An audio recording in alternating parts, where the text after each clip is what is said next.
chances of a successful first outing might be only 50-50. In other words, he had his doubts about it. He said, I had this image of a giant explosion on the launch pad, a wheel bouncing down the road, but fortunately that's not what happened there. He told reporters after the event, with this debut, the Falcon Heavy becomes the most capable launch vehicle available, and also one of the cheapest ways of getting stuff into space. It's designed to deliver a maximum payload to low Earth orbit of 64 tons, the metric kind, the equivalent of putting 5 London double-decker buses up into space. It can do that. This performance is slightly more than the world's next most powerful rocket, the Delta IV Heavy, you might want to know. Now, what's he done with it? Well, you'll have seen in all the newspapers, and there's plenty of video footage out there. He sent up his sports car with a spaceman in the driving seat, and the radio will play David Bowie as this thing continuously orbits. Apparently, the orbit is different from the orbit they intended, but it's up there, and it's doing its stuff. And I'm not sure whether we got insurance, though. What would happen if there was a collision in space? Would that be fully comprehensive or third-party fire and theft? I have no idea. But it's just such a cool thing to do. And the fact that it worked, I think, is a milestone in itself. What do you say? Other news this week, an asteroid up to 40 meters in size and only discovered just over a week ago, skimmed past the Earth on Friday. You might have missed it, but it did. Asteroid 2018 CB passed by at just less than a fifth the distance between the Earth and the Moon. It was first spotted by the Catalina Sky Survey in Tucson, Arizona, a NASA-funded project to record potentially hazardous asteroids. While the pass is relatively close in astronomical terms, it's nowhere near enough to be a threat. Although 2018 CB is quite small, it might well be larger than the asteroid that entered the atmosphere over Chelyabinsk, Russia, 5 years ago. In 2013, said Paul Chodas, manager of NASA's Center for Near-Earth Object Studies. Asteroids of this size don't often approach this close to our planet, maybe only once or twice a year, he said. Another small asteroid, by the way, passed within lunar distance this week. That was 2018 CC. So, this seems to be the era when we're getting more of these objects passing by us. And the question is, are there more of them out there? Or are we just getting better at detecting them? And the science says, the smart money and the science both say, that actually our ability to track these things is improving exponentially. So we are getting more of a handle on what might be out there. Of course, the worrying part of that is that we live in what astronomers call a cosmic shooting gallery. In other words, there are lots of objects out there that come from near and far. And one of these days, something of a significant size is going to be headed this way. And that's why a lot of governments and others are planning for what to do about that when it happens. From the BBC News this morning, the interloper Oumuamua, this is that chunk of rock, cigar-shaped, the one that I could never pronounce, and we've done loads of interviews about, apparently is spinning chaotically and will carry on doing that for more than 1 billion years. It's the conclusion of new research from the university in Belfast, Queen's. At some point, it's been in a collision, said Dr. Wes Fraser from Queen's University in Belfast. It's another intriguing finding, the strange behavior of Oumuamua that scientists have now discovered, and this made the BBC News this morning. From the Guardian newspaper this week, yet another mystery around flight MH370. The ship searching for the missing Malaysia Airlines flight disappeared from tracking screens for 3 days after it turned off its own satellite monitoring system with no explanation for why it did that. You might remember, we did a long piece with Marcus Allen from Nexus magazine about a month ago about the latest developments in the search for MH370 and the dispatch of this ship, the Seabed Constructor. It was on the 22nd of January, began the search again. But after only 10 days of searching, it turned off its automatic identification system and didn't tell anyone why they did that. 3 days later, it reappeared outside the search area and on its way to a scheduled refueling stop at the Australian port of Fremantle near Perth. Neither the Malaysian government nor Ocean Infinity, the people behind the ship, has explained the outage or where the ship was during the missing 3 days. I mean, this is unexplained in itself, isn't it? Now, family members of those people who perished, we assume, on board MH370, unless, of course, it landed somewhere, which is seeming increasingly unlikely. They want to know why there was this mystery. One of them, his name is K.S. Nilendran, he had a relative on MH370, Malaysian Airlines plane, called for greater transparency over the ship's temporary disappearance. He says, I found this development quite odd and worrying. If this silence and becoming invisible was intentional to ward off suspicion, a satisfactory explanation is due. In other words, as part of the greatest mystery in aviation, there is another mystery as to why the ship that had gone to search for it, and these people from that organization behind that ship, don't get paid unless they find it. So they are incentivized to do it. But there is a mystery about that now. Why would they disappear for 3 days and not tell anybody what they were doing, and then reappear outside their designated search area? It's a mystery, and it was only really reported in The Guardian this week. It isn't something that's been elsewhere. So, talking about it here, I'd love to know why. Is there a mini ice age coming soon? Oh, well, according to the Daily Mail this week, the next 30 years or so could see the sun dimming significantly, leaving us with conditions that could create a, quote, mini ice age. This is according to some new research from scientists who say they figured out a way to track the sun's 11-year cycle. It's commonly known that the sun moves through an 11-year cycle where, similar to a heartbeat, it experiences active and quiet periods known as the solar maximum and solar minimum. Well, scientists from the University of California, San Diego believe that they have pinpointed exactly when the next solar minimum could occur, saying the sun could become unusually cool as soon as 2050. They're calling the next cold period a grand minimum, during which conditions could echo those experienced in Europe in the mid-17th century. What does that mean? It could mean that in some of our lifetimes, there's going to be a big freeze. So watch out for that. Is there a mini ice age on the way? The question posed. We don't necessarily have the answer, but we have an indication here. Is there a second Bermuda Triangle somewhere in the East China Sea? Oh, this was from bigthink.com is where I found this week. It is an area, well, I'll tell you the whole story. It's the 6th of January this year, Panamanian oil tanker crashed into a freight ship from Hong Kong in an area now called the New Bermuda Triangle. As a result of the collision, Sanchi, carrying 1 million barrels of Iranian oil, caught fire and burned while drifting for over a week. All 32 people, the crew of the tanker, died in the disaster. Why has the location of the tragic accident about 160 nautical miles away from Shanghai in the East China Sea been compared to the Bermuda Triangle? BigThink.com asks.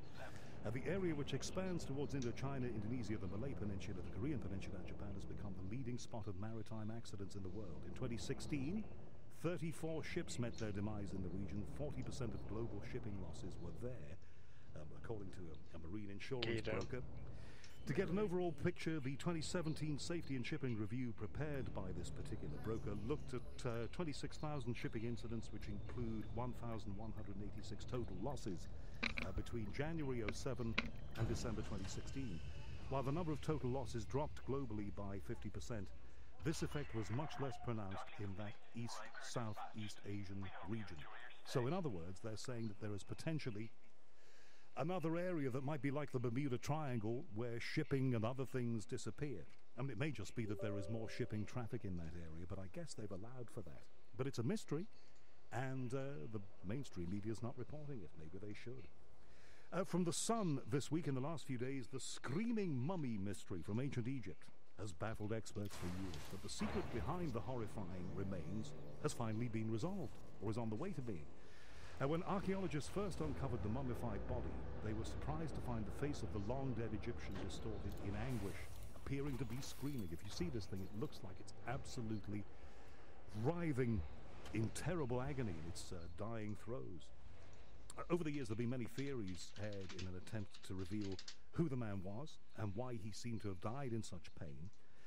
One of them said he was Prince Pentewiri, the scheming son of Pharaoh Ramesses, who was tried and made to take his own life, hence the pained expression. But the latest theory cast doubt on that. Dr. Bob Breyer, an archaeologist at the University of Long Island, New York, examined the body and said two forces were acting on this mummy. One, they wanted to get rid of whoever it was, and the other was somebody later tried to preserve him.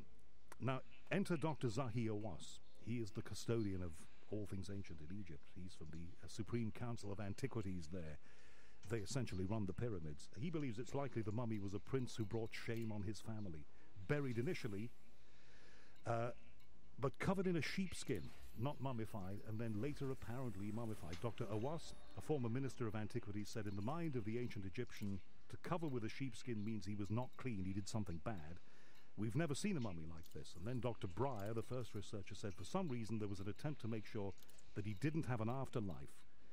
And in another attempt, somebody cared about him and tried to override that. So first of all, they tried to make him in complete ignominy, and then they appeared to try to mummify him, apparently. Okay. What else have we got this week? From Unexplained Mysteries, a forensic expert has cast doubt on the 1940s analysis of bones found on a remote island over 70 years ago, when Amelia Earhart disappeared over the Pacific Ocean during an attempt to circumnavigate the globe in her Lockheed Model 10 Electra in 1937. The question of what happened to her became a big mystery. We know it has been. In recent years, however, clues have been found suggesting that her plane may have gone down somewhere in the remote Pacific atoll of Nikuamuru, and the aviator and her navigator Fred Noonan may have even survived for days on a small island waiting to be rescued.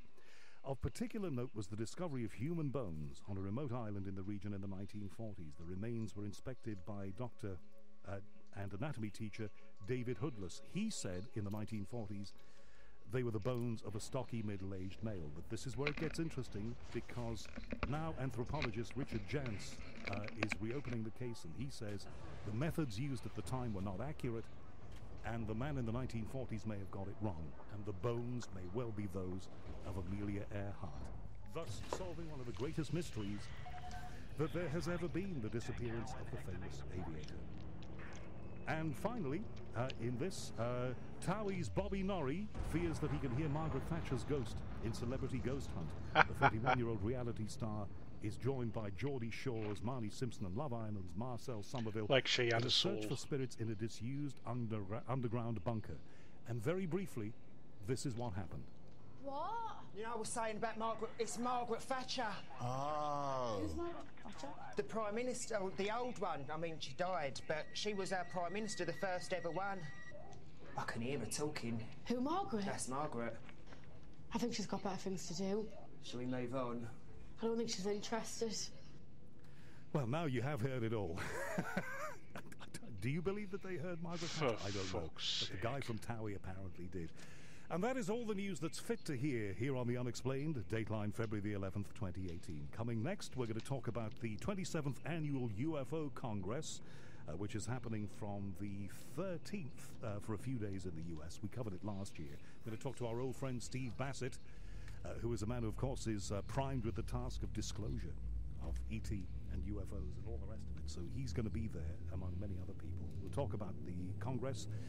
And then after that, we're going to talk to one of the investigators, Kyle Thompson, based in Barnsley, from an organization called Soul Reaper, who use electronic instruments to try and detect and solve mysteries to do with spirits. So that's the rest of this hour, here on The Unexplained at Talk Radio. Talk Radio, 24-hour radio debate and entertainment. Talk Radio. We'll get you talking. Frankie's late night breakfast. I've been going out with Sam for a while. 1 2 We met last year. 1 2 we went 1 out 2 dancing. 1 2 Came home 1 2 late. 1 2 I don't know why 1 we 2 had hello. I'll tell you when I knew we had. The first time we shared. Hello. Tangy tomato sauce with spinach and chilli. You wait till it's simmering, then bake in the eggs. Delicious. We talked at 3 a.m. and he said, "This is the best breakfast I've ever had." Make your own late night breakfast with our sweet Italian vine-ripened tomatoes. Food Love Stories, brought to you by Tesco. A new Vauxhall Vivaro comes with 4 years 0% APR representative, up to 4 years warranty, and 4 years servicing and roadside assistance. It's easy to drive, easy on the wallet, and even easier on the eye. That leaves you free to do more of what you do best. Less getting the van sorted, more getting the job done. Search Vauxhall Vivaro. Conditional sale, 4 years 0% APR representative, minimum 20% deposit plus VAT at 20% on total price. Financed by Vauxhall Finance, subject to status, 18+. T's and C's, mileage limitations and exclusions apply. The Unexplained with Howard Hughes on Talk Radio. And the next hour, we're going to have a leading astrologer here. Her name is Deborah Silverman, and if you want to call her and get a thought from her on what Do we your want to call her? future I don't think so. It's 0344 499 1000. You can book your call right now. But between now and the top of the hour, we have other business here, starting with the 27th Annual UFO Congress, which is happening in the United States, Scottsdale, Arizona, a very appropriate location for that. And there is a tremendous list of speakers there, including somebody who made the news big time at the end of last year and became the biggest figure in all of ufology. We talked about it here on this show, but I'll get into that in a moment. One of the people who's going to be a keynote speaker there is our old friend Steve Bassett from the Paradigm organization, who is working very hard for disclosure and has recently been extensively touring Europe trying to drum up both publicity and funding for it. Steve, thanks very much for coming on tonight. Hi, Howard. Great to be with you. So whereabouts are you then, Steve? Are you still here in Europe, or are you back in the U.S. now? No, I got back in the U.S. on the 31st January. I am at the Conscious Life Expo, where they're having their annual event here. It's a pretty big event, about 50, 60 speakers, about 5,000 people come through. And I've given my 2 lectures and be South L.A. in an hour or so. Okay, so you're going to be a big part of this. And I looked at the guest list, and I noticed, unless I'm completely wrong, I haven't got it right here with me, but I looked at it at home before I came in, that one of the big people who was going to be there is this man, Luis Elizondo, who is the man who resigned from that UFO research program that the American government kept secret, apparently, ran from 2007 to 2012. It cost $20 million or so. They say it's not running now, but there are some people who say it still is. He's going to be there too, isn't he? Actually, the members of Tom DeLonge's team are not easy gets. And he is going to be in by Skype. So he's going to do a little Skype chat coming in, which is still cool, right? Be there in person, that would be mega cool. But even to get him on Skype, I've been trying to get him on this show for weeks now, and of course he's not doing interviews. There may be some New York Times revelations to come in a month or two, but he's not saying very much. So to get him in that conference is an amazing thing. Well, they're the A-list right now. I mean, literally, they're the A-list. It's like trying to get, Julia Roberts or some of those top stars to come to an event or something. So what happens is that because things are really excited again and things are moving forward, and these conferences can't get these A-list guys, they go, is Bassett still alive? So they go, we got to get somebody here. They call me. I'm already booked into 12 conferences for this year. Now, look, the last time we spoke, it wasn't on About Mobile Phone Line. You were here in the studio. You were touring Europe to try and raise money and try and raise awareness of disclosure here in Europe. The whole process having not stalled but slowed down in the U.S. So how have you been doing? Oh, look, 2 things happening here. One, I completely, after 15 years of putting it off, I redid my website. So now it's 21st Century, ParadigmResearchGroup.org. It's the real deal. It's got all the bells and whistles. And I also did a trip to Moscow and gave an interview to a national network there, which I finally started putting up the excerpts from that, and finally just sent out the core part of that interview in Moscow, where I talked about Putin and exopolitics. Nobody's ever done this in Russian media before. That 30-minute video is up. It's up on my YouTube channel, ParadigmResearchGroup.org, and it's been sent out as a press release. And it's already been picked up, I think, 2 days ago in the Daily Express and also the Daily Star. And that video is controversial. I mean, no one had ever done this, and I'm doing it deliberately. I'm trying to really push this issue of Putin onto the Pentagon, meaning you guys have a timetable, but Putin has his timetable. And if you're not careful, he's going to rush into last minute and take all the glory, which is fine long term. I don't care who announces VP president, which president does it. So that went well, and so that thing is coming around. The website's up. I've booked on 12 conferences, and this is going to be a very intense year for all of us. All right, Steve, we need to get you on a better line because this cell phone line is really hard to hear, so we have to park it there. But if you can put in a word for us with any of the organizers of the conference, it would be nice to speak to some of the people who might appear there, if you can do that for us. But, Steve, thank you very much. I look forward to seeing you in person very soon. I'll be happy to do it. We're out of time. Steve Bassett from the Paradigm Research Group. Coming next, we're going to talk about hunting spirits here on The Unexplained. Just when you thought it was safe to turn on your radio, the big beast of broadcasting is back. Talk radio has harpooned the whale. A great big, stinking, smelly one. The voice of reason returns to Talk Radio. Hello, I'm James Whale. The legendary James Whale is back. Great whale tales from the blowhole of baloney. The James Whale Show, Threshold tomorrow reached. night from 7. 100% Reached 22 whale, exquisite focus 0% crystals. blubber. Threshold set On at 10. Talk Radio, we'll get you talking. The Unexplained with Howard Hughes on Talk Radio. The Unexplained Sunday Night Talk Radio. Howard Hughes here. One of the most unusual things you will ever hear on the radio. And that's only me. Now, we talk about all sorts of stuff here. Of course we do. We talk about hard science, weird science, and pure paranormality, which is what I said not half an hour ago at the top of this show. And we have talked in the past to people who claim that they can purge spirits, they can detect spirits, they can see spirits. But we haven't talked very much about a thing called instrumental transcommunication. That, I think we've touched on before, but we haven't really gone into it too much. That is using devices, equipment, electronics, to detect whatever may be in any particular location that is claimed to be possessed or haunted or occupied in some way by a spirit. Now, I was interested by the work of a group in the north of England called Soul Reaper, and the person behind it is a guy called Kyle Thompson. And all I know about Kyle is that I've seen some of his videos on YouTube, and they're very good, and he's a former soldier. So I guess one of the things we want to know from him is what makes a former soldier want to do this kind of investigation. And he's online to The Unexplained right now, so we can ask him. Kyle, thank you very much for coming on here. You're welcome, mate, you're welcome. Whereabouts are you? Barnsley, South Yorkshire. Okay. Home of the best people. Cass, my producer, is from a little way east of that.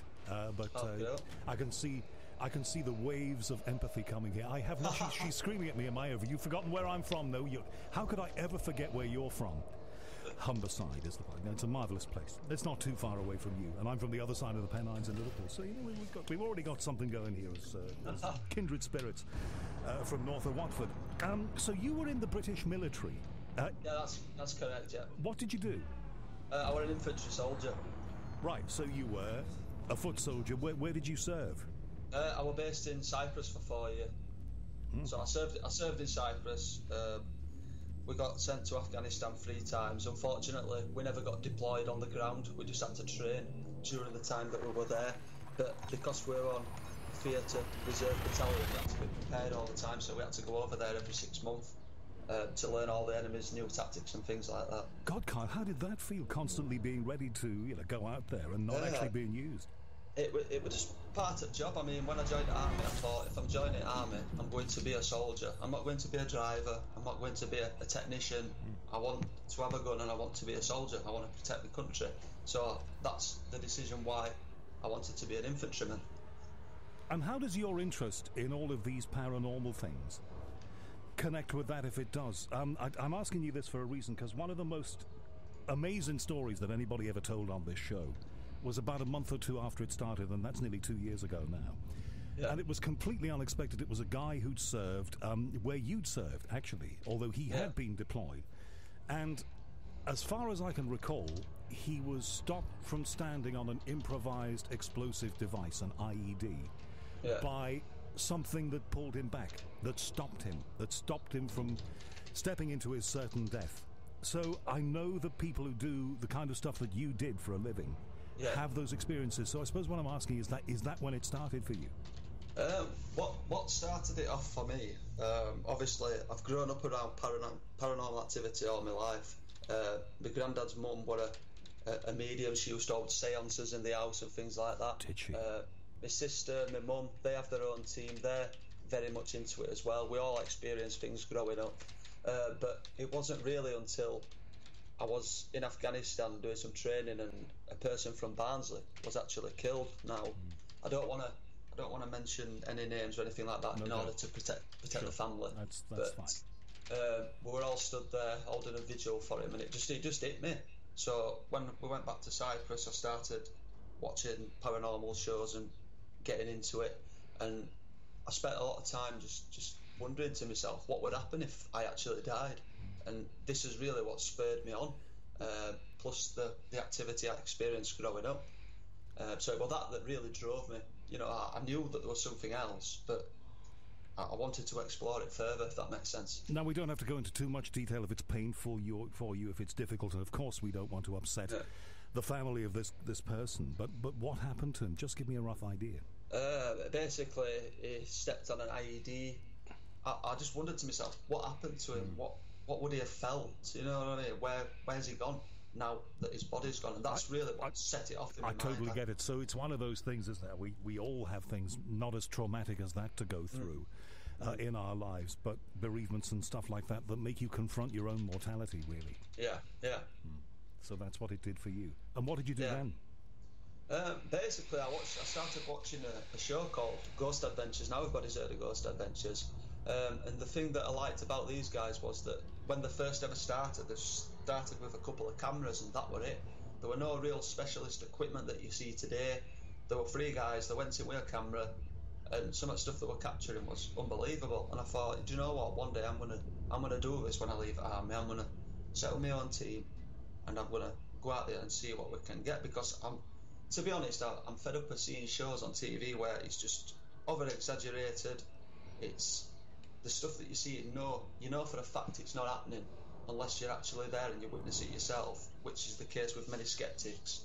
You have to be there to experience it. But what we do differently is that we show the real side of how it's done. We show the time that you're waiting around. We show as real selves. We have a laugh as well. But when we're investigating, we're serious. People like us because we are who we are. We don't try and change who we are. We don't try to be too serious. And I think that's why, as fans, love what we do. And why are you doing it? Because I've seen some of your videos. You go into ordinary people's homes, people who are clearly worried or frightened in some cases. How do you think you can help them? We never say that we can get rid of a spirit, because how can a human being have power over something that's not proven to exist? We go in and we try and get confirmation for these people via names through the spirit box, whether it's a family member that comes through or a close friend. We try and capture proof of what these people are telling us is happening in their own. And then when we see it for ourselves, we're just blown away. I mean, only last night, myself and another team member, Mark Gallagher, we actually went to an old battlefield where basically the end of the War of the Roses was fought, and there were an abandoned Anglican chapel. It was extremely windy, couldn't hear a thing, but all of a sudden we heard these voices talking at the side of us in this little tiny chapel, and it was just incredible. And we're like, well, there's no way that that's a human being. You couldn't even see outside. It was that windy, it was that cold, and we were like, oh my god, what's going on? And then we heard a cannon fire. It was just incredible. So it was as if you were in the battle. Yeah. Well, I called out and I asked if we could hear the sounds of war. And all of a sudden we just heard this man screaming like a battle cry, and then we heard this cannon get fired. It was bizarre, but I don't believe it was like a residual energy coming through. And inside this chapel there were actually some graves on the floor, and we used this experimental device called a geoport that's come over from America, and you can really have a conversation with this box. And all of a sudden it mentioned the word night, and we looked at the floor and there were actually a knight's grave in the chapel itself. It was just amazing. So talk to me about this device then. I don't know, I know about a lot of devices. There was the thing called the spirit box, which I think you mentioned, but this thing called the geoport, what is that? What's it do? Basically, if you do have a look online on YouTube and things like that, people all over the world are developing their own spirit communication boxes, and basically they all work on different frequencies. Some work via scanning through the radio frequencies at a rapid rate. Some work by scanning through applications that people have built with word banks and things like that. We have a sponsor called Mark Coltis who actually builds his own boxes. Now, we've been trialling an application on our mobile phone devices, and I actually did a live stream for our fans the other day, and up on this live stream there were just full sentences coming through. But the weird thing was, now this application has only got 2 voices programmed into it. It's got one male voice and one female voice. However, we have an attachment with us. Personally, it's to myself, and it comes through as the name of Bishop, and he come through that device on the live stream in his own voice, and it was just like, how can that be possible? Just amazing. But yeah, there's many devices out there. I'm not sure how they all work, but some of them are truly incredible. And this voice that comes through Bishop, is this somebody, from history? A Bishop, or just somebody called Bishop, or what is it? This is what we're struggling to find out. It tells me Bishop, and it comes through Bishop and Philip. Now, is Philip Bishop as a person, or he was a bishop known as Philip? It's really bizarre, but he told us last year. I went to the ancient Ramin, and Where's there is that? a place. It's in Gloucestershire.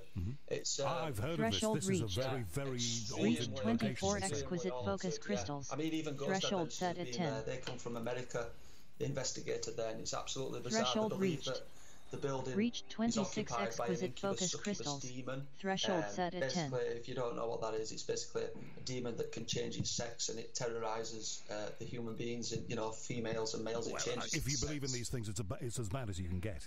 If you believe these things. I mean, the owner John that lived there at the time, he were actually getting terrorized by this demon. But absolutely incredible. Anyway, in the ancient Ramin, there's a room called the Bishop's Bedroom, and that's where he said he's come from. Now, I know it's ironic that the room's called Bishop's Bedroom, but he claims to me that this spirit, he claims that he came from the Bishop's Bedroom. It's just, and it just won't leave me alone. If you watch our videos, nearly on every single video, through that spirit box, it will come through Bishop and Philip every single time. What a load And you're of absolutely absolute sure hooey shit. Of course, all of this No, is unexplained. We don't really know what bollocks. we're dealing with here. The human mind is a very powerful thing. I don't know how many people you take on an investigation, but are you sure that the human mind is not influencing the equipment? When this is what I've said before. I put this post up on this page the other day. I said, how do we know that we are not making things move with our mind because we want it to happen that much for camera? Are we somehow psychically affecting, them devices? Are we, because our brain works on frequencies, are we putting those words into that device and then they're coming back out to us? I mean, don't get me wrong. Even if it isn't spirits, whatever they might be, if it's something to do with you, that's still beyond science. We still don't really understand that. It's still paranormal, isn't it? It is. It's unexplained, but I mean, we believe that is it 10% of the brain that we're supposed to? No, that's a fallacy. I mean, that's Einstein a load of and Tesla used bollocks. something You like don't 13, use 14%, and they were 10%. geniuses. So if we could use 20%, that's what would utter we be able to bollocks. do? These are the things that just blow Fella, my you're mind talking every single day. shite. So when you checked out the Fucking Ram squaddy. in Gloucestershire, did you come across, apart from the Bishop or Philip Bishop, or Bishop Philip as it might be, did you come across anything else there? Anything that scared you? We were all, basically when we first got into the location, myself and friend went up to the toilet to use the toilet. We're all a bit scared because we'd heard this big reputation about the place, so we're like, cool, let's go to the toilet. I'll wait for you, you wait for me. And anyway, as we went up, I was waiting outside the toilet, and there's some bells on the door, just on the wall outside the bishop's room. And as I'm stood there waiting for them, these bells started moving on their own. I'm like, oh, quick, get out of here, quick. And I recorded it on my phone. But later on during the night, we had some weird stuff happen. I mean, we had walking, we were all sat in the attic, the four of us conducting a vigil, and all of a sudden this man's voice screamed up the stairs and shouted, "What?" And we were like, whoa. But the weird thing was, we had two devices recording that session. Now, only the digital camera actually picked up that voice. The EVP recorder, which is designed to record voices, did not pick it up at all. So how is it possible that it was recorded on one device and not the other? That's peculiar. switched That's on. something electromagnetic or something to do with the frequencies, or one of those devices wasn't working properly. Oh, you just talk It's bollocks. one of those three things, isn't it? Yeah, but I mean, we change the batteries every single time we do an investigation. Everything's always fully charged. Like you said, it's possible that it was because the devices work in a different frequency. I just don't know, but we all heard it with his own ears, and that's what the scary thing was. Later on during the night, before we left, the girl that was with the team at the time, Emma, she actually set up a REM pod, which is a device that creates its own magnetic bubble. Basically, when this bubble is broken, there's 4 lights on top of the device, and the closer that whatever it is that's affecting that device gets to the antenna, the more lights will come on, and it will alarm. Now, as soon as she put that device down and walked out of that room, we had a camera recording that. on a CCTV system. As soon as she left, these balls of light come out of nowhere. They danced around top of REM pod for a few seconds, and then this like feather-like anomaly dropped down. But as it dropped down towards the device lit up, and then it shot off. It's like they were curious to see what it was that she'd put down. They couldn't wait to get towards it. That's what it'll be. And then. I mean, there's even an ancient grave inside the building where bones were found, and it's open, just an hole in the floor. Absolutely incredible place, stunning place. I've got a bin like that. Boy, I think you've got to have a pretty strong stomach to take some of that stuff. It's not that. It's we love what we do. We go out. I mean, half the time we nearly freeze to death, but we go out with love of what we do. And what are your friends who are not into all of this? Perhaps people who are in the army with you. What do they make of it? There's a lot of them support me in what I do, but there's a lot of even some family and friends are just like, they don't even exist. I'm like, well, you're watching this video, so you must believe a little bit. You know what I mean? But nothing succeeds like success. I know you say. You don't get a lot of people that are like, oh no, it's this, it's that. But when you're getting things communicating with you, you're holding things in air on camera saying, can you identify this? And it's coming through these devices and it's telling you exactly what it is, or it's saying your name. Your full name, like even last night, Mark, it come through on this device, it screamed his name, Mark. We looked at each other, and then he said, okay, if you're really intelligent and you are a spirit, you can see us right now, say my surname. And his surname's Gallagher. It had a few seconds to charge up, and then it just come out with Gallagher, and me and him were mind blown. We're like, what is going on? And you're absolutely sure that one of your team, who's maybe game for a laugh, was not in the background going, oh no? There were 3 people there last night. One of the blokes who don't like to be on camera, so he was just sat there. Me and Mark were stood there, and that camera was recording all 3 on us, so you could see that none of us had done it. It comes straight directly out of this device. It's very intriguing. Kyle Thompson we're talking with here. He's the founder of Soul Reaper. Their videos are online on YouTube. Don't go watch them now, though, because we're going to be talking with him a little more in just a moment here at Talk Radio. Just 2.5 hours away lies Gibraltar, with Mediterranean sun and a wealth of wildlife and heritage to be discovered. Explore Gorham's Cave, a World Heritage Site. Trek through historical military tunnels, watch dolphins, and enjoy breathtaking views. With VAT-free sterling shopping and excellent events all year round, you'll never be bored. For details, visit the Gibraltar Tourist Board's website at visitgibraltar.gi. Gibraltar, a year of culture. Oh, brilliant from Pogba. Oh, Dele Alli on Dybala. Hazard skips past Messi. Here's Aguero, good drive. Oh, Salah! With BT Sport, you'll see all 5 English teams still in the UEFA Champions League. It's free for 18 months with BT Infinity, now $24.99 a month. Search BT Broadband before the 22nd of February. Be there, BT Sport. With BT Sport on Sky, $9.99 setup, 18-month contract, then $44.99 a month. Prices may change. New customers, 30 gigabytes usage. Direct debit terms apply. The Unexplained with Howard Hughes on Talk Radio. The Unexplained Howard Hughes, Kyle Thompson here, founder of Soul Reaper. They use technology to try and track down what may be spirits, or, well, we don't know quite what they are. It might be an aspect of ourselves. It might be mind over matter, but there's something going on. So, Kyle, instrumental transcommunication, that's what this is. That's using devices and gizmos. There is one of your investigations, and I've got a little bit of sound from it here that my producer Cass will play in just a second, where you use that device, I think, that creates, you said, a magnetic bubble. What's that thing called? The REM pod. The REM pod, yeah? Yeah.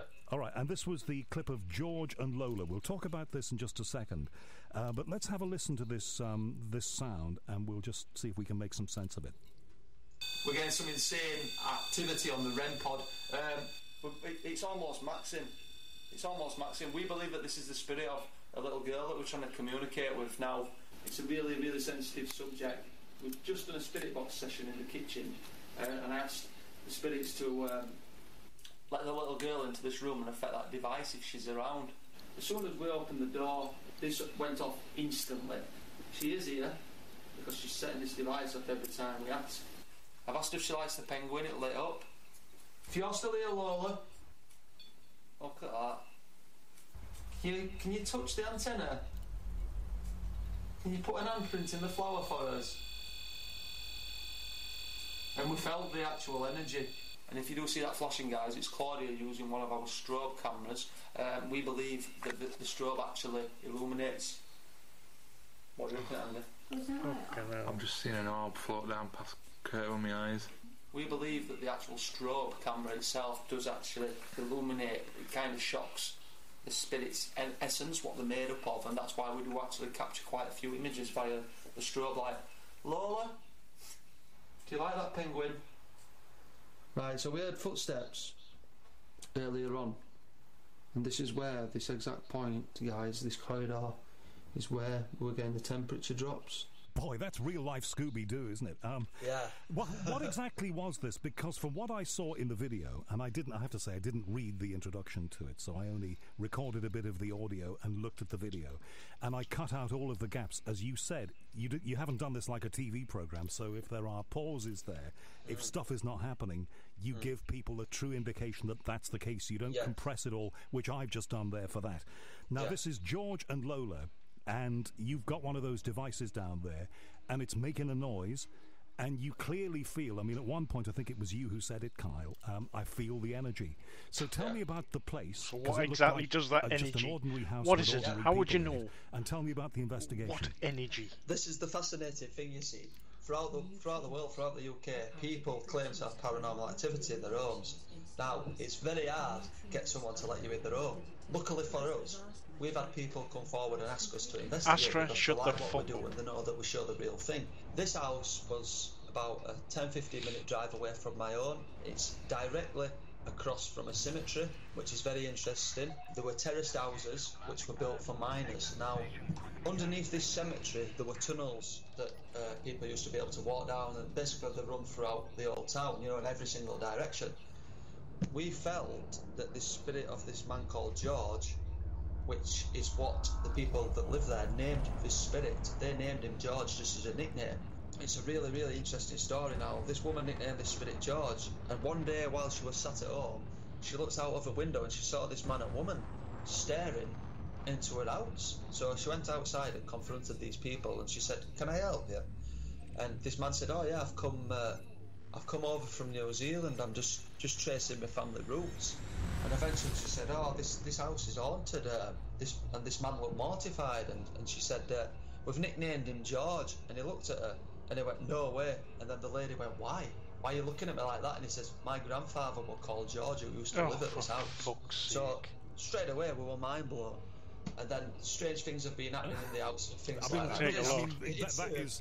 That is either a stunning coincidence or there's something else going on. It's above my pay grade to know. Or it's bollocks. All right. So what else happened? On the staircase in the house is where the lady felt that there were a presence constantly. While we were there, some of us experienced this static feeling on his shoulders. We could feel his neck hairs going up. You felt like you were being observed and watched all the time. Photos would move around, ornaments would move around in the house, and they'd been knocking on walls and things like that. So we went really to try and capture what it was that was happening in that home.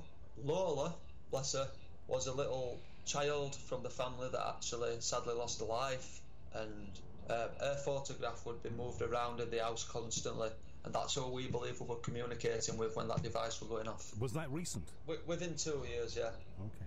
So it's obviously there's a tragedy that's happened in that house. Yeah. She's hanging around her family. She wants to be close, we believe. Boy, and she's staying around. And is she kind of aided and abetted by the spirit of the grandfather, George? Well, this is it. We just couldn't tell you. You know, do you grow up in the spirit world as this child got older? But when I was listening to that recording there of the electronics going off and things like that, I mean, it felt like at one point, as you said, everything was kicking off. You were getting all sorts of indications. Sometimes you'll find that spirits seem to block other spirits from coming through. It's like they want all the attention. So we just asked if the spirit of the girl could be let through into a living room to affect the device. As soon as we opened that door, there was like a gush. You could feel it. The gush of energy rushed past us, and then that went off. And we must have had interaction for 5 or 10 minutes. What's a gush of energy feel like? And when you say interaction, I know you said you felt the rush, the gush. But what else, though? What else were you feeling? You were feeling the static, the hairs were standing up at the back of your neck. If you could have physically seen a person, then she would have been right there at the side of that device. That's what I honestly believe. I don't think we heard it in the recording. You asked her to appear. I don't think it was you who asked her to appear, but one of the team. She asked her to appear and show herself, and that, from what I could see, didn't happen. No, but we have seen spirits with the naked eye before, and on our Instagram page, we have about 15 to 20 photographs that we've captured on camera that we've put on there. So if you do get the chance to check that out, it's just Instagram, Soul Reaper Paranormal. You will see some of the things that we have captured, and it's just so they do show themselves. I mean, we saw an RAF airman with my own eyes. Took a load of photos, and thankfully we managed to capture him on camera. But it was just insane. And where was that, Carl? This was an abandoned RAF church Fenton. It's really derelict now. It's been shut, I think, for about 30 years. It's all overgrown. There's about 13 or 14 buildings there. But what inspired us to go was that an old team member actually was an urban explorer, and urban explorers go around abandoned buildings taking photographs of the decay and things like that because they have a love for decay. Well, I think all of us are a bit fascinated by disused places and what might have gone on there. But what it was in the forums and things like that, people had reported seeing this RAF soldier, this RAF airman walking around the building as they've been, because they usually go in on their own. So I think spiritually, when you're on your own, you're more open and susceptible to things happening around you, because you're thinking in your mind, oh, it feels creepy in here. I don't know, I think you open up more when you're on your own. And a lot of people have reported seeing this guy. So this is really what drove us to that place. And we got in, and as soon as you went in, it was electric. I mean, we found the old mess hall, and that's where he appeared. He was banging on the bar doors. He touched me on the back. I've never been as scared in my life. I felt an hand on my back. I felt his hand on my back. He blew a candle out on command. You said to him, I've got a candle in my hand, blow it out. No, basically what we did, we never put things on his hands so that close to camera, because people say, oh, you've blown it out yourself. We lit about 12 candles and put them on a wall at the back, and then obviously we stood about 10 metres away and we recorded it. And we asked him to do this, and all of a sudden one of the candles went out. They'd only just been lit, and later on in the night, 2 of those candles, when they'd start going out, actually went out and relit. And I didn't notice this until I'd reviewed the footage. We'd heard his voice.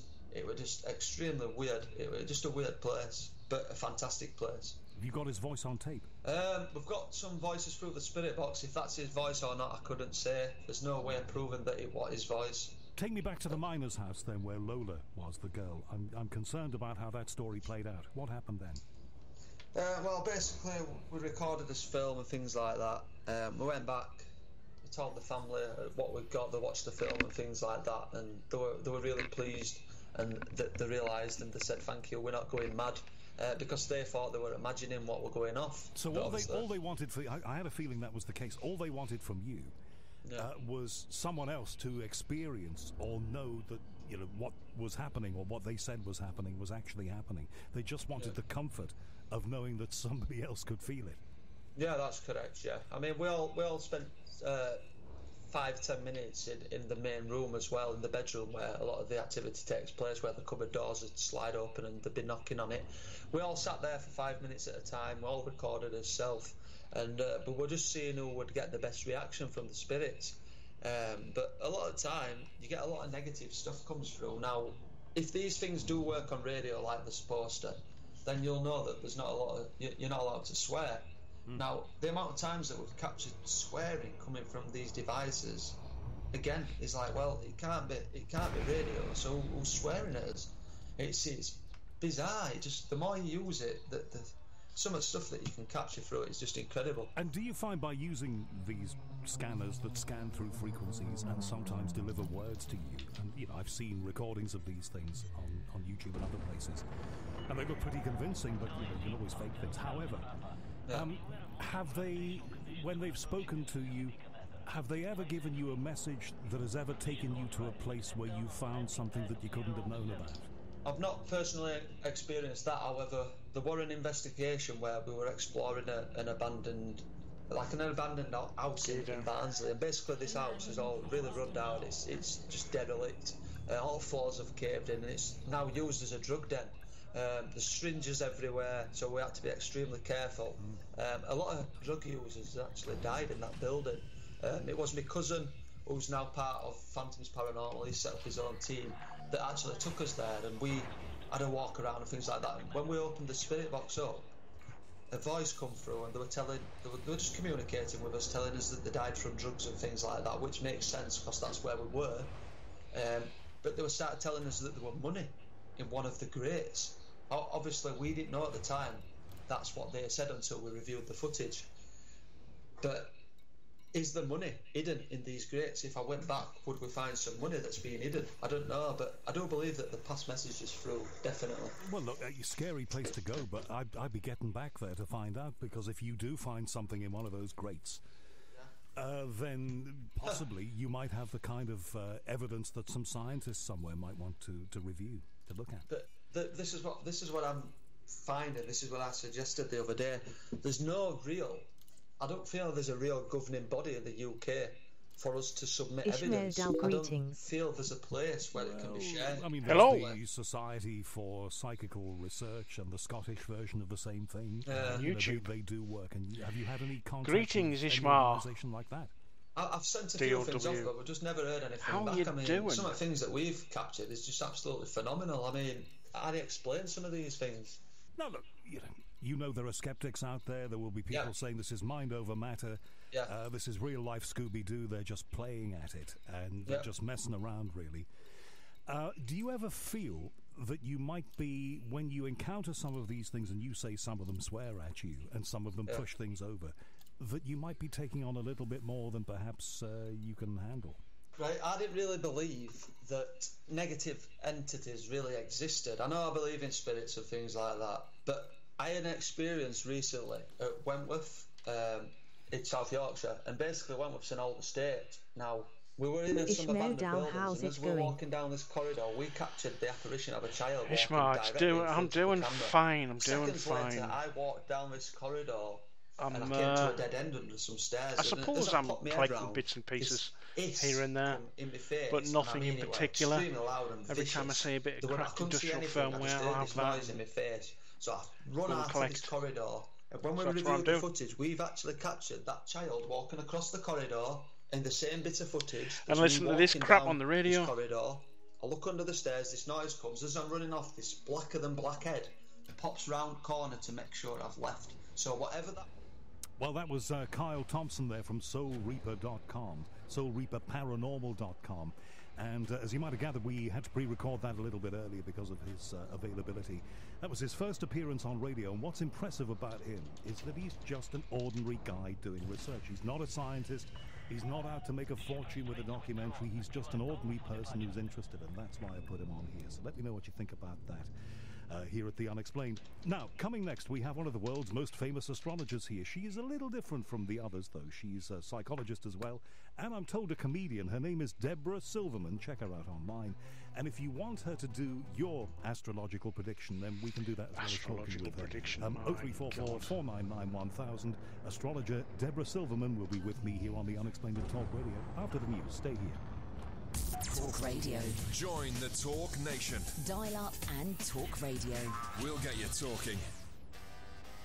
Listen up, friends. At Tesco Mobile, we've boosted our £10 pay-as-you-go rocket pack from 2 gigabytes to a brilliant 3 gigabytes of data, plus 500 minutes and 5,000 texts. So you can play more, post more, and watch more. For your SIM, go online or in-store. Smile. You're on Tesco Mobile. Rocket pack expires after 1 month. Requires Tesco Mobile or unlock 4G phone minutes. Text to standard UK landline and mobiles. Includes EU roaming. T's and C's apply. What have I got? I'm there as she's rushed down the corridor of A&E. Her blooded hands are hanging limp from the side of the hospital bed. She desperately needs a transfusion. She keeps asking for a fiancé. We turn the corner. And I'm here, finally, in the snack aisle. I pick up a selection of crisps before realising that I forgot the potatoes. Back to the fruit and veg aisle it is then. As a blood donor, you can save someone's life while going about yours.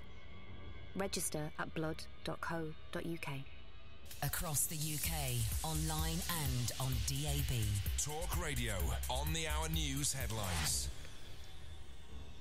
From the Sky News Centre at 11, a Russian passenger plane carrying 71 people has crashed near Moscow shortly after taking off from one of the city's airports. Rescue workers haven't found any survivors. It's not known what caused it to come down. Tony Cable, who worked at the Air Accidents Investigation Branch, says the flight recorders will be critical. Depending on how they've set it up, there may be one or two of them. They will be trying to locate those, get them off for readout. If they're working properly, hopefully that should give indications pretty rapidly as to what went wrong. Oxfam says it will be imposing tough new safeguards to prevent a repeat of the sexual exploitation scandal involving its staff. International Development Secretary Penny Mordaunt says it's utterly despicable that workers paid for sex in Haiti in 2008. So what are you up to then? I take a break from some Canon tinfoil stuff. Was hunting for a related location that Maya could be. Only thing I got to work with is that it could be a system that is 1,233.25 live from Lave. Theresa May is preparing to relaunch her government strategy on Brexit. Following weeks of Tory division on the issue, speeches will be made by Boris Johnson, I've no David idea Davis, Liam Fox and the Prime Minister herself. In sport, Scotland have their first win of this year's Rugby Union Six Nations. They beat France 32-26. Head coach Gregor Townsend says securing victory at Murrayfield was their only option. If you come out the wrong side of the scoreboard, it can be very disappointing, devastating, especially when you're doing it at home. So the opposite is the feeling. We ground out that win, especially in the last 20 minutes, just did enough to get ahead and stay ahead, and it was a great feeling at the end that we got the win. Manchester United remains 16 points behind Premier League leaders Manchester City after a 1-0 defeat at Newcastle. Liverpool are That's third. a bit of a radius, that, isn't it? 1,233 light years. Thrashing Air 6-1 in the Scottish Cup is a home quarter-final with Falkirk. That's the latest. I'm Laura Safe. Oh, nod of shame. The following program contains graphic audio images of the supernatural and scenarios depicting paranormal activity that some listeners may find disturbing. Views expressed in the program are solely those of the presenter and do not in any way reflect the opinions, beliefs, or policies of Talk Radio. Untwist the lid on Talk Radio's specimen jar of the psychic, the supernatural, and the simply unexplainable. The Unexplained with Howard Hughes on Talk Radio. Now, you know, we've talked about big hairy creatures, strange cryptozoological findings on this show many times before. We've talked about Bigfoot and Sasquatch and Yeti and all the rest of it. But there is one name that in your emails to my website, theunexplained.tv, that constantly comes up. And by researching him, I realized why. His name is Dr. Jeff Meldrum. And Jeff is probably the only, but certainly one of the very few, proper university-style academic researchers into Bigfoot. Ishmael Dalmayak was a Thargoid mission in the old elite. And we've worked see. In the next hour. So that's what, the 1984 version, or one of the Jeff Meldrum, or was it and the story of Frontier? His unique research. Frontier Elite 2, wasn't it? That Bigfoot, Sasquatch, Yeti, whatever you want which to I didn't really play Elite 2. I think I had it for the Amiga, but never really got into it. That you would assume, not like this one, a big human foot would look like. And one of the reasons that Bigfoot is difficult to fake is if you're putting footprints down there, it is very difficult. So Mayaki, is that a human being with a plaster cast or a wooden cutout to actually make something that credibly to a scientist looks like the footprint of something that is not human because of the pressure points on it. You know, as human beings, we stand in a particular way.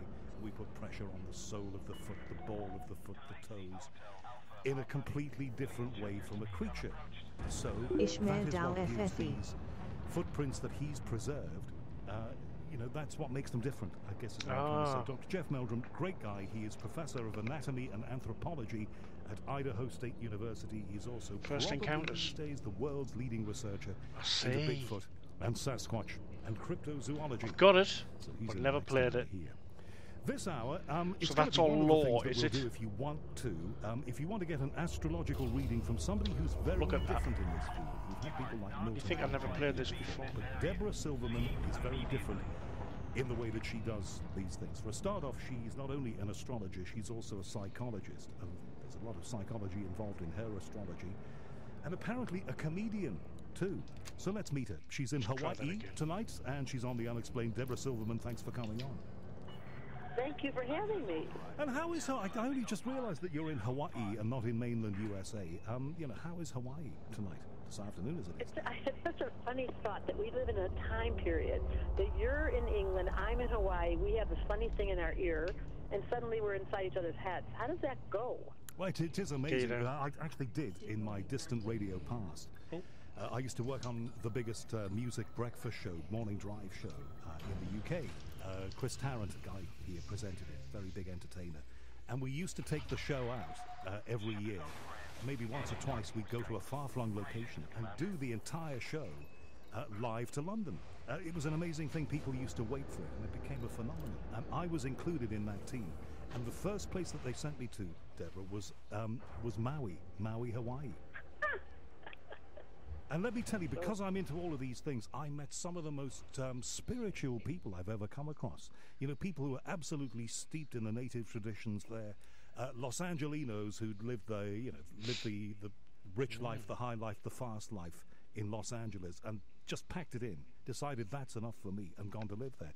And then, of course, you got your rock stars. Isn't there a lot of the late George Harrison lived on Maui. Sort of extra modules you Nick can Fleetwood, I add think, into, still lives on Maui. So, you know, Hawaii is a great melting pot of all kinds of first encounters, isn't there? Cultural can't and you spiritual people, I think. Get updated graphics and things like that. From in Hawaii, I think there's still a few people doing things like that. Man was sitting next to me about Enhancing the game and what he have was you. the drummer for the Grateful Dead. Wow, were they still around? My God, they were late 60s, weren't they? Threshold reached. It's so funny. I had to pretend like I reached really 18 cracked industrial firmware. Yeah. Threshold set at 10. Are you in the Big 10. Island? Where are you on the Big Island? 18's never enough. Threshold reached. Kauai. Reached 19 cracked industrial firmware. Threshold set at 10. It has the most idealistic weather. And yes, I feel like I live in Pleasantville. I feel guilty sometimes just saying it. How did I get to Hawaii? I keep saying. No, but look, most people who were not born there have a story. Everybody Ishmael Dawit was where the mycoid vaccine was delivered. Big Island. It old had law, a story as to what brought but them not there. canon So in Ed until it's proven and found That's if it's out question. there. What a good question. It could all useless. I think all of us can say that at a certain point you've landed in a city or you've walked into a building or you've met a friend and you go, I swear, and this is probably for wasn't there something recently I swear I've been here discovered? before. I feel so comforted. As soon as I landed in Hawaii, it said something about somebody being tricked before, but the instantaneous feeling of comfort. And they say that Lemuria, which is handing over the mycoid time, virus that there is evidence to the of Lemuria Thargoids. in this land. Wasn't that recently, the last couple of months or so? Like if you walk the land, and I do a lot outside. I'm an astrologer, so I study stars. But you're talking about a mycoid I vaccine. spend time outside, lying down on the ground, looking up. Wow. But, you know, so many stories of spirituality, and even sounds some like you stories there. I remember being told, and maybe you can confirm this for me, but they were you find a lot out from from Maui, big one. What's DJ Truthsayer on Twitch? And it was built over he does a lot of stuff on burial site. And elite you do that at your peril. Law. The thing was landscaped. I think that's and it was his done biggest and it thing was he's into. And the way that the story was all told the to stories me, that have come out and what have you. I've forgotten her name, but she does the morning drive show on a radio station there DJ called Ishmael Dow, yes, in bases. KAOI. Ah, yes, it was. She told me this story. She was well into these things. That there was a Japanese man visiting there on holiday there, and he was playing a round of golf. He was a businessman. It was quite late in the evening, and he was literally just about to tee or shoot or whatever you do in golf. I'm not a golfer. And up from the ground rose a set of warriors around him, encircling him. And apparently the guy, the story goes, screamed back to his hotel in absolute terror. So those sorts of things. It is a place of mysticism and mystery, I think. I love that story. It's so wonderful the veil has gotten thinner that we can tell these stories now. That's always been true across time, and certainly as an astrologer, a science that's been in place since the oldest science on Earth, they say, since Egypt.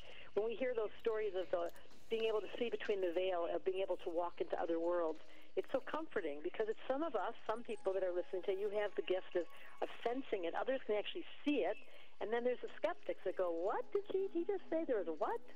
But you can't deny it once you have the direct experience.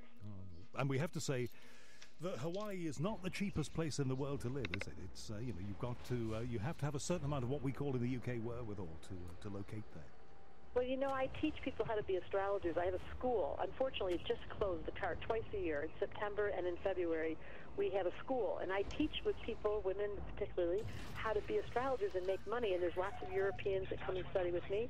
And so there's a way to live anywhere. I mean, now we're in what's called cyberspace. This is the Aquarian age. We live in a completely different frequency than ever before, and I call it her story, but we could say his story. It's the most unusual time in her story that we are on a phone right now. This is crazy. And so because of that, we don't have to limit ourselves. I don't really, money in Hawaii, people have stories they tell. And from my experience being here, I have a very minimal lifestyle. I spend a lot of time eating fruit. Well, that's the place to do it. I have this dream, though. Maui was one of my favorite places on Earth. And we'll get into the astrology in just a moment, but we've got to talk about where you are, because I have a feeling that it's a great inspiration for you. I have this dream of relocating. And as you say, you can do everything now digitally. You know, I do a podcast. I do it from home. It is heard around the world, including Hawaii. And I've been able to do that in the last decade or 12 years or so because the technology lets you do it. I have this great dream. What's your birthday? My birthday, I'd rather not tell you the year, but I'm 10th of June. I'm a Gemini. Oh, good. Yes. So you've got the gift of the gab. Well, that's what they call it here. Yeah. I spent quite a bit of time in England. In fact, you know, I got invited to teach at the Institute for Psychic. It's in Kensington. What's the name of the oldest school? The Institute in London? for Psychic Studies, I think it is. Psychical research. So I'm going to come in May, and I'm going to do a talk. So I'm going to let you guys know closer when the date comes around. But I just made the decision. I was waiting for a sign, and then I looked at the interview today. I was like, what? It's from Britain? And that was what I just said. If you want me to do this time in London, I will go, because I have spent time. I lived in London, and now is he gonna my deceased husband was from London. Right, so you know all about us. All right, now I have been bigging you up for the whole show, and even on the trail that's been running for the last few days on the radio. You don't even know me. See what Geminis are like? You don't even know. I could be a terrible astrologer for all you know. I do my research. You know, we're journalists. We're communicators. I've been checking you out online, so, you know, I know. Okay, I hope. Good. That's good to know. Okay, keep going. And if you think that you've been followed by a detective for the last week or so, that might have been my person, but I can't possibly comment on that. But anyway, the point of the story is that your astrology is different from the run-of-the-mill astrology, the kind of astrology that we see in the newspapers. I have a very good friend here who writes a lot of newspaper columns. Her name is Shelley von Strunkel. And Shelley is a brilliant astrologer. Yours seems to be different from her because of the way that you focus on various elements. Just talk to me about that. So smart. You're such a good interviewer. Good question. No one's ever asked that before. The distinction is that I have a training, as you said, in psychology. So I have a master's degree in clinical psychology, which I've been fascinated throughout my life on the nature of why the humans do what they do. What's the nature? What is human nature? Is my favorite question. And then astrology, as we all know, studies the archetypes. So if you put the two together with the hope of wanting to understand the psyche of someone, not just, you know, you're going to be when you grow up, this is your role, or here's the date when you might get sick. Instead of doing just exclusively predictive astrology, I do much more a soulful astrology that addresses who are you and what's your strengths, and when is the times when it will get difficult, and when's the times it will get easier, but most of all, how do you serve? Like, what's the greatest contribution you can make? So I'm always tickling people. Like, I bring them, I'm like, come on out, stop hiding. And I remember, this is funny, I'm going to tell you the funniest thing. When I worked in London, because I did for many years, people would cry during my sessions, and I took it personally. In the beginning, I was like, why are they all crying? And I realized that I made it safe. That was the first time I realized that I wasn't just an astrologer, but that I was emotionally making it safe for people. And it's so important that we know how to release and open and feel like we can be vulnerable. It's one of the words that's become very popular, the acceptance of vulnerability being the doorway to being authentic. And so my whole life's work, different than traditional astrology, is to assist people to fall in love with who they are, remind them what their purpose is, and give them some timing and, you know, what's going to happen when. So traditional astrology tells you what your character traits are and what sorts of things are likely to happen to somebody like you. Like, I'm a Gemini. A lot of us are communicators. I'm at a particular stage in my life, so by a process of osmosis or, you know, extrapolation, you can work out really the sorts of things that will happen for me. But you add in the psychology there, and you actually you give people, you say, a way of improving things. You don't just have to lie back and take it. Yeah. That's That's right. That's so funny. Yeah. So, for example, I might say to somebody, you need to get up today and start singing. Like, you have a voice, and you had this as a kid, and you've stopped. Your whole life has gotten beige. Or I might say, you know, you have to go clean out your car and clean out your drawers, and you've got clutter. Or you need to go start dating again. People, I give practical information where it's not just talking jargon. Astrology can be the weirdest language. I always tell everybody, I turned astrology into English. I made it really simple. Boing. I mean, I have to say, you've written a book about improvement. And I know that we're affected by the phone line. Your Skype didn't work apparently tonight, so you would have been in better quality, but there's a bit of a delay between us, so forgive us for the second or two delay. You know, you work out ways that you can assist people, and the book that you've written about that, and we'll talk about that a little later in this hour, is brilliantly put together. It is so plain and so clear. You little shit, you do not want to be picked up, do you? With that, or if that's entirely your effort there, but it's absolutely brilliant. Thank you so much. That was my baby. It took a long time. It was the longest. I mean, I have children, but that was the longest course I've ever had. It was a life's work. Crying out loud, you little bag of crap! Yeah. That you want to read. That it's compelling. I didn't want to be. I don't like theory. I like when things are concrete and practical, and they have real value. So that's what I wanted that book to be. So thank you. That was a compliment. I know a number of astronomers who study the stars for scientific purposes. To a man and woman, they think that astrology is bunk because they don't think it's based properly in science, and they just think you might as well stick a pin in a piece of paper with dates on it. You get, similar results. What do you say to that? I love those conversations. First of all, they've proven in the Farmer's Almanac that the weather, as far as the tides, I live in Hawaii, that as far as planting seasons and knowing what the water, that's the word, the water levels. And we are mostly water as humans. We're being constantly affected by the moon. You can see that in a woman's cycle. It's very consistent, it's 28 days. And then similarly, we have an effect emotionally. We're mostly water humans as beings. So people that think there's no connection, for example, with the moon and the experience during full moons, it's statistical now. In fact, in London, at the School of Economics, they did a big study on the nature of economy and how it moves in cycles according to when Jupiter and Saturn are conjunct, which means nothing to you guys, but they've done some research now to prove there's rhythms and there's seasons and everything goes in cycles, and that's what astrology does. It's so fascinating. Okay, we're going to take some commercials in a moment. I'll just ask you this. You talked about the economy, and I'm fascinated by the news because my background is a news journalist, and I've been fascinated over the last week or so that we had the stock market in London and in the US diving for a while. Experts in the field wanting to calm everybody down, saying, oh, it's just a correction, it's a short-term thing.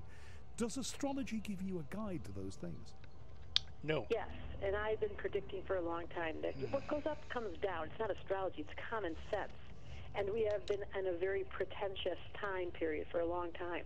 And now we're starting to get humbled. So there's two kinds of people, those that are humbled and those that are about to get humbled.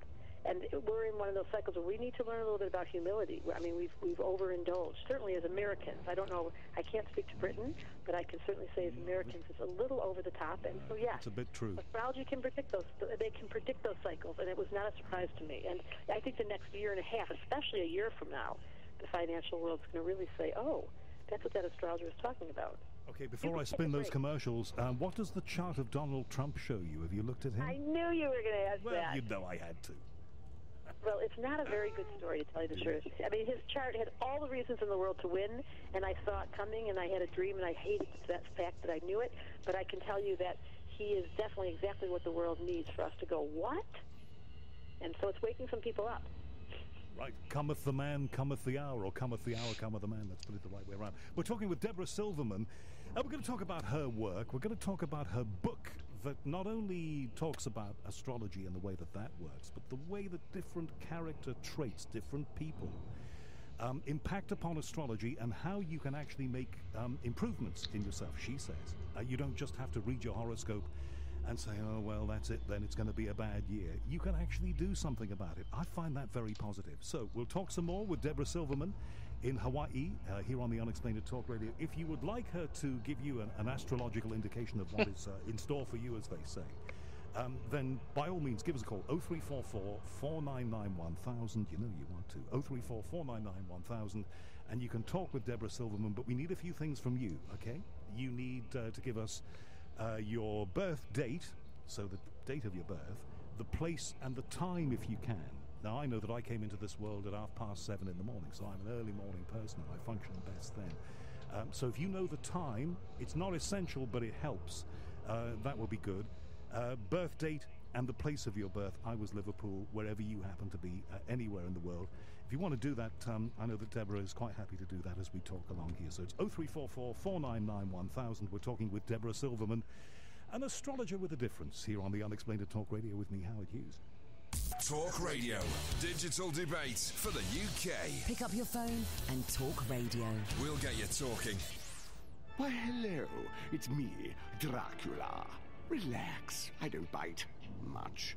Unlike the cost of some broadband deals. That's why I switched to Sky Fibre Unlimited. Just £25 a month, including line rental, plus a $9.95 setup fee, exclusively for new and existing Sky TV customers. Frightfully good value. It's totally unlimited, super fast, and they'll never slow you down, even at peak times. Well, you don't want anything to stop the flow when you're screaming. Sorry, streaming, do you? Search Sky Fibre. Sky. Believe in better. Available to new fibre customers in Sky Fibre areas. New 18-month contract. Check speeds at sky.com. Further terms apply. We could tell you about our new SUV's luxurious space, but that would limit your imagination. We could describe its beautiful styling, or even shout about its off-road capability, but words wouldn't do it justice. To truly understand Levante, you must talk its language.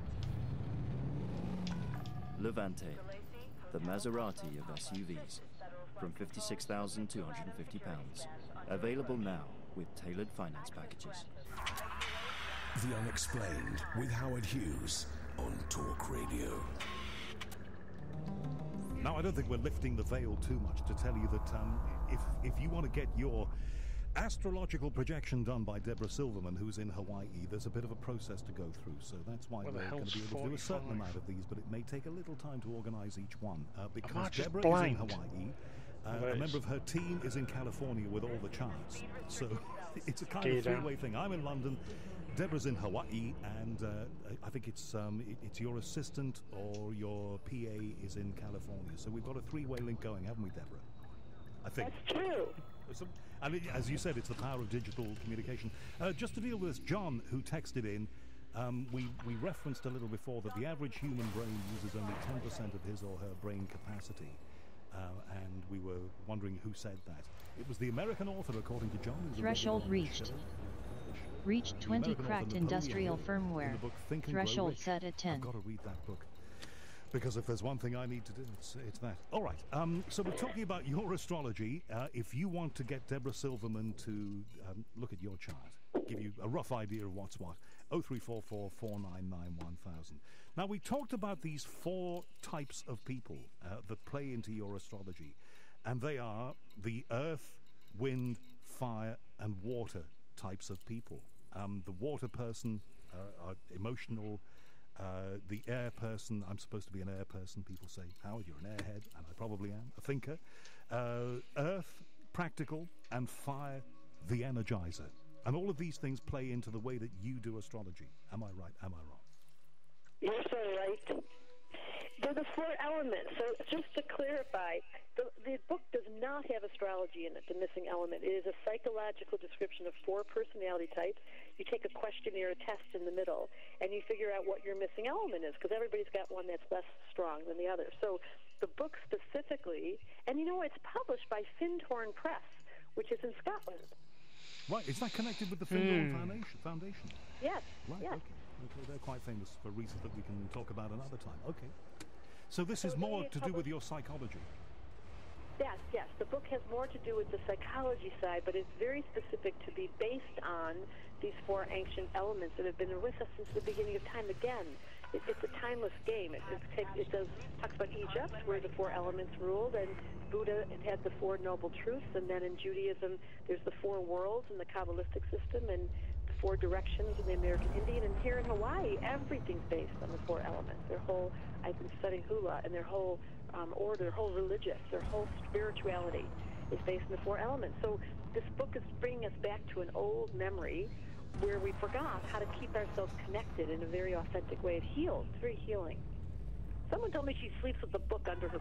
this is so funny. She said, this book has such good energy, and I keep it at the side of my bed. I was like, wow. Kind of made me feel good, but it's a little strange, don't you think? Do you think that would do with the... If I kept my phone, I've got it on my phone at the moment as a PDF. Do you think if I put my phone under my pillow tonight... Oh, my God, that's so silly. No, see, that's went right over the ledge. No. That's funny. It's just a thought, I'm clutching at straws here, but you never know. All right, we'll talk about the book in more detail in a little moment, but I just want to nail your astrology.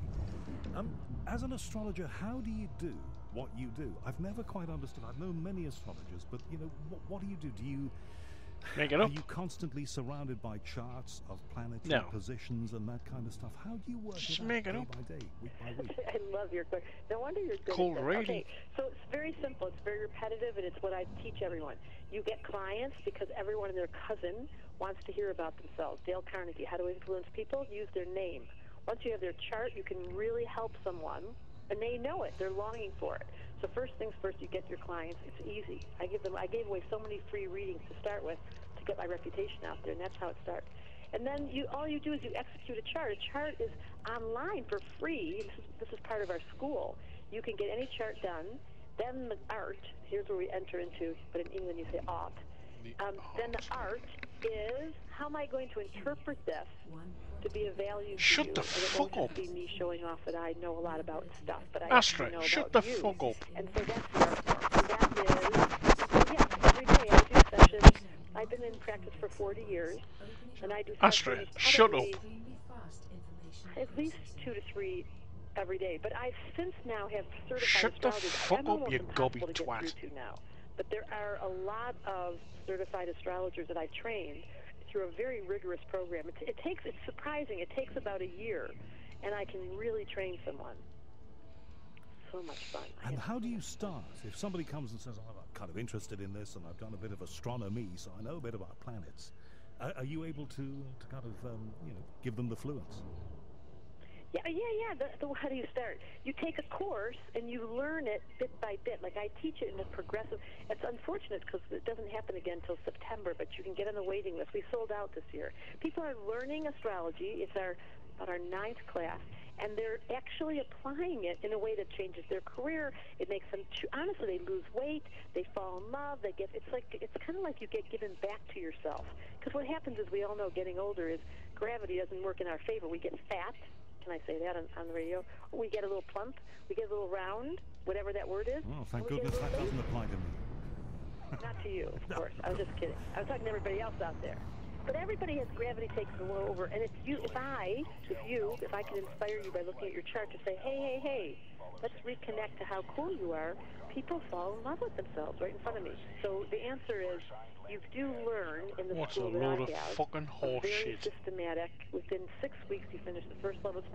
It's 6 weeks, 3 days, and then a year of practicing. And then it's amazing. So it's a lost art that I somehow am helping everybody and their cousin come back to. We've got young people, we've got old people, we've got men, we've got women. It's just the funniest thing. Well, yeah, it certainly sounds. But I always thought astrology was what you read in the newspapers, and it says it's going to be a bad day for the Gemini people today.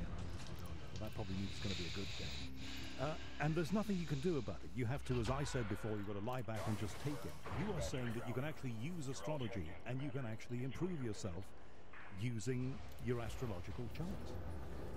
Threshold reached. I've been invited many times to reached write those articles. 21 cracked industrial firmware. Threshold set at 10. Specific. My value with astrology is yes. I can give you specific. Look at your chart.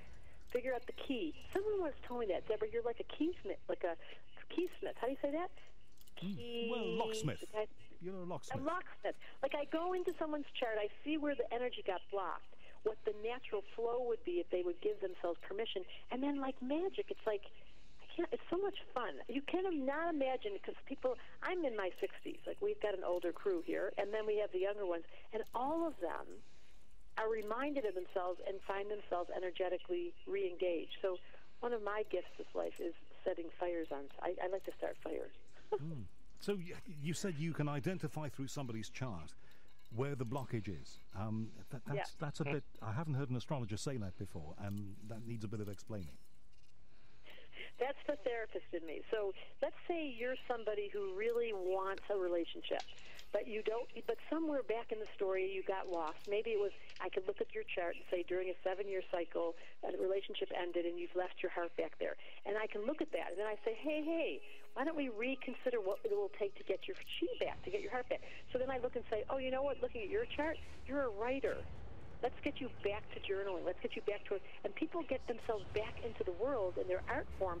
People learn how to speak. They learn how to stand up in front of crowds. They learn how. It's just funny. But all it takes is the wisdom of understanding human nature. And I guess if I had to say what astrology's given me as a therapist is a shortcut. Like, instead of wasting time listening to people tell me how they don't like themselves, I'm like, excuse me, God was not having a bad day when she made you, and you're actually cooler than you think. And then they go, oh, that's right, and just get their energy back. Okay. Does that make sense? You meant, yes, it does. It makes sense to me. But then, I'm into these things. And I a little bit nuts over there. Well, slightly, but only slightly, in a very, very nice way. Is it true that in terms of relationships and the people who pass through our lives or maybe stay in our lives, that because of what we are, the star sign we are, and the relative position of the planets and all the rest of it, we tend to always attract the same kind of people? Is that how it works out? Isn't it funny? So there is, I always say Cupid has no eyesight, so she had you fall in love with your first wife or your first love without having any consideration of the chart, who would have been compatible with you, or what else. It's like you're in love, you're gone. So Cupid comes in and takes over. The chart's compatibilities and understanding relationships, after you're a little older, you get some vote, and that's one of the gifts of getting older, is a completely different conversation. So relationship and astrology. Is that what you're asking about? I am, yeah. I'm wanting to know, I mean, look, I know people, and I think it applies to me as well, who are constantly meeting people of the same, even if they don't intend to. Oh, I see. They tend to meet Right. people of a particular star sign. It tends to happen. Yes, it's so true. Yes. That's called karma. I don't know if that word is really defined well. It's a general word that we assume as we know, but it simply means that there are people in your life that continue to show up, and there's some people you can't get rid of, and there's some signs you can't get rid of, and they reoccur, and there's a theme to it.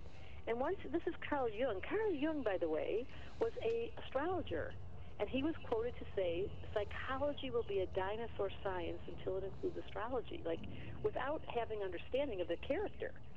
So when it comes to relationships and the repetitive patterns of who keeps coming back, there's a reason for that. Just as he would call it, synchronicity was the word that Carl Jung and Sting. That's funny. My good friend Sting made an album called Synchronicity and made himself a fortune. You said your good friend Sting. Do you know him? Yes, I traveled with him for a year and a half. Yeah. Did you? Well, that's a whole that's other on vein. my website. You go on my website. He endorsed the book. He was on my website on the front of Deborah Silverman Astrology. It's Sting. Believe me, love, that's not helping you. The book and gave a beautiful endorsement. Gordon Sumner, aka Sting. That's amazing. I really didn't know about that. That's one of my claims to fame. We hung out together for a long time. And did he ask you to do astrology for him? What star sign is he? Well, that's how I met him. That's how the whole thing started. It's a crazy story. You want to hear a crazy story? Do we have time? We do crazy stories. You're going to love the story. So I was like turning 50. I was in France for my birthday, and I was flying home, and I was flying through London. And London has never been very easy on me. For some reason, it's a city that and some people say it's past life. It's just never been an easy place for me to stay and be comfortable. So I was wondering, should I stay or shouldn't I stay? And I was hanging out with a friend in Totnes, an older woman who was an elder, who was a teacher of mine. She was in her 80s. And we did this meditation. So funny. Should I stay in London or should I go home was the question I posed. And in came the fire grandmother and said to me, give away 3 free readings, get up early in the morning and just open up your heart and do a weekend in London. So I went and changed my ticket. I got a hotel. I called a friend who was friend of mine in London and said, look, I'm giving away 3 free readings. And she said these 3 people emerged. Little did I know, but through that circumstance, very random, sort of weird, like, why did I do that? Such a, like, the meditation, you listen to the directive and you do it. And the next thing I knew, I was sitting with Sting's best friend I didn't know, finished the session, and then a week later Sting was in Denver where I flew home, and he called and he said, my friend can't stop talking about you. How do I get a session? And then I did a session with him and did something I've never done before. At the end of the session, I said, this is going to sound weird, but can we trade seats? You sit where I'm sitting, I'm going to sit where you're sitting, I'll pretend I'm Sting, you pretend you're Deborah, and you ask me questions and I'll answer. And I said the weirdest things about him that I should never have known, including about his children, and we finished the conversation. I had to get out of the seat. I was like, I can't do this. You've got too much energy. And then he called the next day and said, you know, you talked a lot about the band. I don't know how you knew what you knew, but we need a mediator. And I got hired as a mediator and traveled with him for the next year and a half. The Police had not been together in 23 years, and they were just coming back together, reunion tour, and I traveled with them. And when you say mediator, do you mean representative? Well, I mediated between the three of them because, you know, it's public knowledge that they don't get along. Right. So you actually, I mean, this is fascinating. So they had a psychologist come astrologer actually linking the different members of the band to make the tour work. Exactly. And how did that go? Yeah, I mean, I'm sure the tour was a great success, but how did that go for you? Yeah, let's just say I had a real teaching. I learned a lot about how to tell the truth in a very diplomatic way. It was a great opportunity, and Sting and I became dear friends. And Trudy, I interviewed her last month on I have a platform called thestarcommunity.com that you might be interested to look at. And I did an interview with Trudy Styler for Capricorn for not last month, but the month before, about her whole Amazon, the raising of money, and how she does baking. She's a producer and makes films. She's amazing, Trudy Styler. Well, you know, they're both very connected, and as you say, the campaign for the rainforest, I think he's been doing that for probably 15 years or so now. Yes, so more than that, and it's been the two of them, yes. They are a power couple. I'm very grateful. So was it a successful experience? In many, many ways, I give thanks to Sting for igniting my self-confidence. There was, you know, I always thought the day before I gave Sting a reading was the same person the day after, but suddenly I had this notoriety because I was associated with a celebrity. I was like, I don't understand. This is so human nature. Why are people successful because someone, well, okay, I'll take it. And then he's been a great ally to me for many, many years. Because you are married to a Brit, you will know the saying that we have here. You might have it in the States too. Sometimes it's not, you know, what you know, it's who you know. So the association with somebody famous can often be very, very useful. As I know in my own case, on a very small level. Look, if I had Sting here, I would ask him. It is unlikely that I will be able to get Sting into this studio tonight. So I'll ask you, what does he say is the thing that you did for him most? What did you do most for Sting? What did I do most for Sting? He wrote it on the front of my book, if you have the book there, that he said it so well that I assisted him to see the freakish, awkward him into a place of acceptance, that he no longer felt so strange when he understood from my point of view that this was true of his divine nature and that he could, as you said, change it. Like, that's the freedom that we all have, but you can't choose to change anything until you become aware of it. So it requires awareness first, and it's not always easy to change. I know some of you know that some people come into a lifetime and they're so willing to grow, and some people come in a lifetime and they can just do a couple inches and then they just get tired right in the middle of the show. Yeah, I suppose a lot of that is about, you know, being determined. If you can be determined about what you do, then you resist all the naysayers and the negativity around you, and you steam on through. I mean, that's a very, very hard thing to achieve. Yes, and that's why you're on the show. Radio shows like this and podcasts, so important to be able to find out you're not alone. That whatever you're experiencing right now, whatever strange story you're sitting in, whether it is tiredness or illness or laziness or disappointment, you're so not alone. And once you realize it, that's what I love about my school. I watched all these people suddenly realize they're not weird. Now, Deborah Silverman, we have been sending messages backwards and forwards to your representative in California with charts of a few people. So we will do some astrological charts with a couple of our listeners here. That's the plan going forward. And we'll also talk about the book and the various personality types and how you can, improve yourself that way. So that's the plan for the next 20 minutes here on the Unexplained at Talk Radio. Deborah Silverman is here, and we'll talk some more in a moment with her. Stay with us. Across the UK, online and on DAB. We are Talk. Talk Radio. Give it some lip. At Wix, there's 15% off all tiles and flooring on top of existing offers, helping you do your project right. Wix, let's do it right. Oh, poor darling, you've got a cold. Here's a good trick worth its weight in gold. One set of pills to help the day through, a helping hand to stop you being blue. Again at bedtime when sleep is a fight, Lemsip can help you rest easy at night. Lemsip Max Day and Night Cold and Flu Relief helps you get a restful sleep. Contains paracetamol, always with the label. Whatever you need from your next new car, Auto Trader will help you find the car that's right for you. Whether it's for the newfound hobby or more space for Charles and Bobby. And if paying monthly's your thing, try our new way of searching. Simply pop in how much you want to pay per month, then check out a range of cars available to you. It's that easy with Auto Trader. Auto Trader Limited is a credit broker, not a lender. Terms apply. The Unexplained with Howard Hughes on Talk Radio. Okay, we're going to be ambidextrous. It's a good word. In this segment of the show, we're going to do two different things. We're going to take some of your calls to astrologer, come psychologist, come comedian. We haven't even got into that yet. Deborah Silverman in Hawaii. So we're going to do that. Let's get to an astrological call first, I think.